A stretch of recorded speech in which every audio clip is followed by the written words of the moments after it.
तार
फुल साड़ी तरफों सब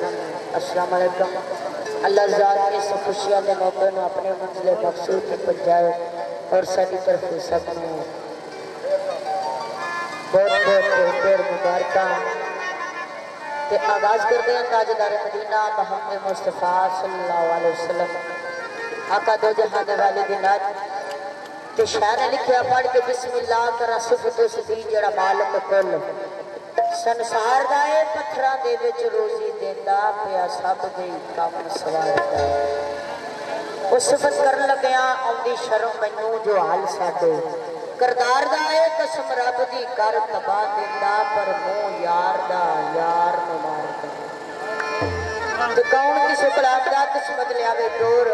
दाना पानी अपना हाथ कादर दे डोर ओ गल्लां करनियां सौखियां मरदा औखे पालने डोर। इस वेले की नात जब सरकार आका दो जहाने वाली अर्शे मोहल्ला ते गए ते शायर ने लिखिया एक रात सिराज मोहब्बतां दा निसी आमा दी समझ आन वाला सदया तालब ते पहुंच मतलूब गया जमील सी सज ला जान वाला ओ बाजे आखदे बिना दरवाजे थी किवें गया सी अर्श ते जान वाला अंबर अकल नु की ये दखल थे जाने जान वाला यहाँ ले जाना। रब एक महबूब दे दम बदले सारी दुनिया नु गल पा बैठा ऐसा यार दा देश पसंद आया अपना घर भी उत्थे ही बना बैठा। ते हुरा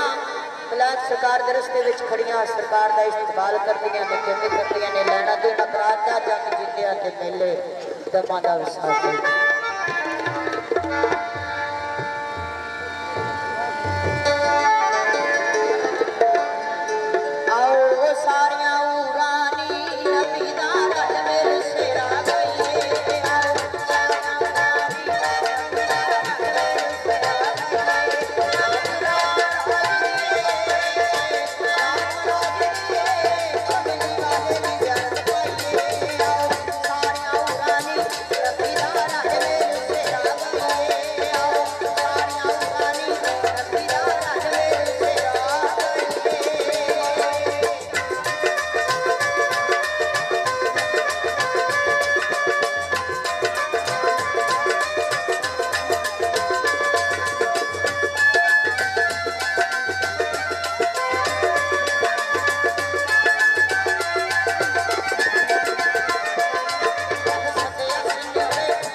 शायर ने लिखा ऐन अली अली करदा नहीं केड़ा हर मजहब अंदर अखड़ अली अली अल्लाह आप के आ अली असदुल्लाह विरद कुल पैगंबरा अली अली ओ विच खैबर नबी रसूल आखन मदद या अली तो मुनकर अली दा कोई नहीं जग अंदर छोटे बाल खेडन आखन अली